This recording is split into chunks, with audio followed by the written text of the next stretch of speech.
Salutations toi l'artiste et bienvenue dans cette nouvelle vidéo. Aujourd'hui je vais te parler de 3 films français qui ont marqué mon année 2023. C'est parti pour Critique en vrac.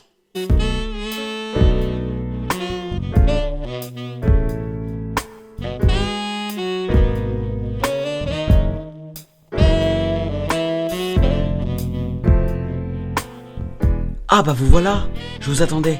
Chut, ça va commencer. On associe souvent la critique à quelque chose de péjoratif, mais aujourd'hui c'est tout l'inverse.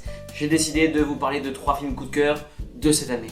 Car il vaut mieux mettre en avant de très bons films plutôt que de faire de la pub pour de mauvais produits.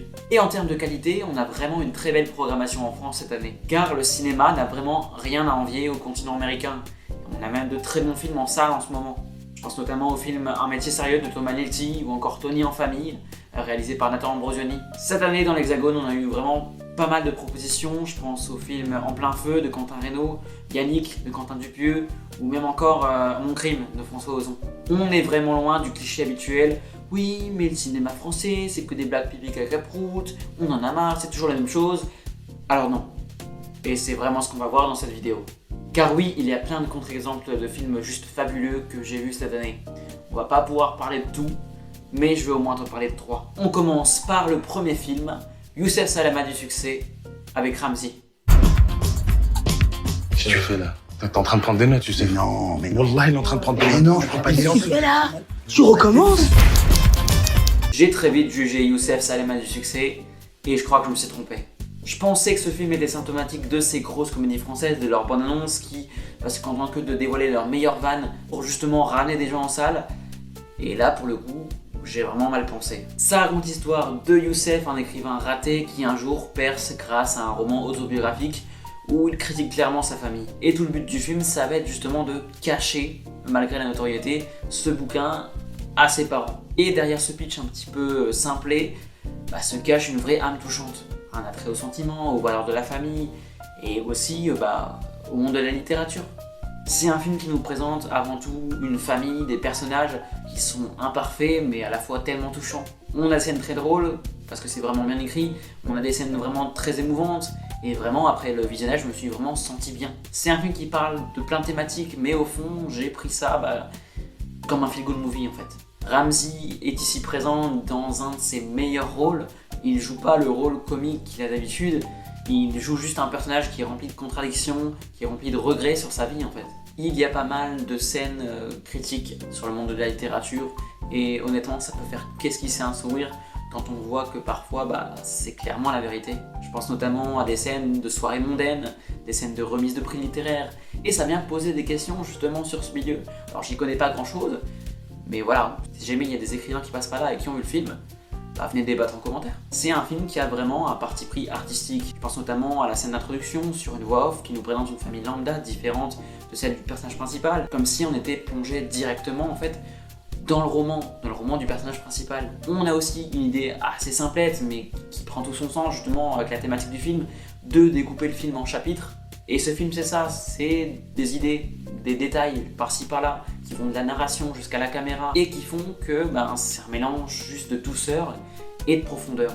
C'est un film profond, malgré ce qu'on peut en penser. C'est un film qui touche à énormément de sujets, on en a déjà évoqué pas mal, mais ça évoque aussi la place de l'arabe dans la société française par exemple. C'est fait d'une manière très intelligente, très précise, justement avec des scènes très dynamiques où les répliques fusent comme des balles. C'est aidé aussi par la façon de filmer de la réalisatrice Baya Kasmi. En gros, je vous conseille vraiment ce film, et ça va être le cas des 3 que je vais présenter ici. Donc on passe direct au deuxième film, c'est parti. Si vous leur laissez un espace pour réfléchir, ils vont réfléchir. Sinon, ils vont dire ce qu'ils ont toujours dit à tout le monde. Et ils vont taire ce qu'ils ont toujours tu. Je comprends pas cette violence. On est là pour favoriser leur réparation.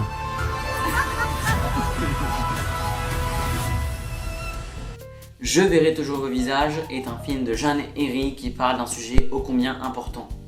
La justice restaurative. C'est une justice qui vise à se faire rencontrer dans un cadre sécurisé des victimes de violences et des coupables d'infractions afin d'échanger et de comprendre les intentions de la personne en face. Ce film en parle vraiment très très bien, enfin du moins par rapport à ce que j'en connais. La réalisatrice prend des personnages fictifs pour en faire une sorte de documentaire sur le sujet. On apprend vraiment plein de choses sur le sujet et en dehors du film, c'est déjà très intéressant. On arrive à passer 2 heures dans notre fauteuil de cinéma à regarder des gens parler et sans jamais s'ennuyer. Et ça se traduit notamment par des changements de plan, des changements de rythme, des changements de lieu. Tout est si bien fait, si bien orchestré dans ce film, c'est juste fou. Et ça aussi, c'est grâce aux dialogues qui sont magnifiquement bien écrits, plein de sens, sans faute, ni d'incohérence. Mais c'est aussi grâce à la performance d'acteurs comme des Leila Bekti, des Gilles Lelouch, on a des Adèle Exarchopoulos, on a des acteurs qui sont moins connus mais qui sont très très bons aussi, on a des Raphaël Quénard notamment qui sont au top de leur forme. Et même si l'on pourrait penser à un happy end un peu trop facile, faut pas oublier que le film ça parle d'une justice plus humaine. C'est le but du film en fait, d'apporter quelque chose d'humain, de plus heureux, de montrer et de mettre en avant une justice qui permet de se réparer soi-même, plutôt que de juste punir. Ce film a été un moment de réflexion pour moi, et ça l'est pour beaucoup de gens je pense. C'est un film qui est vraiment humain et qui pousse aux réflexions justement sur l'humain, ses relations, sur ses actes, etc. C'est un film qui essaie de nous faire comprendre que notre société irait beaucoup mieux si on communiquait. Et en vrai c'est tellement facile de dire ça. Mais c'est tellement vrai et tellement bien représenté ici. Bref, si le sujet de la justice restaurative vous intéresse, foncez. Si vous voulez voir un moment de cinéma, foncez. Si vous voulez vous prendre une claque d'émotion, foncez. Voilà, il y a tant de raisons de voir ce film. Donc je vais le dire une dernière fois, foncez le voir. Et bah, ça va être difficile de passer après ça. Bon, on passe au prochain film. Cette fois on repasse du côté comédie avec Pierre Ninet. Ça va aller. Tu t'en sors bien.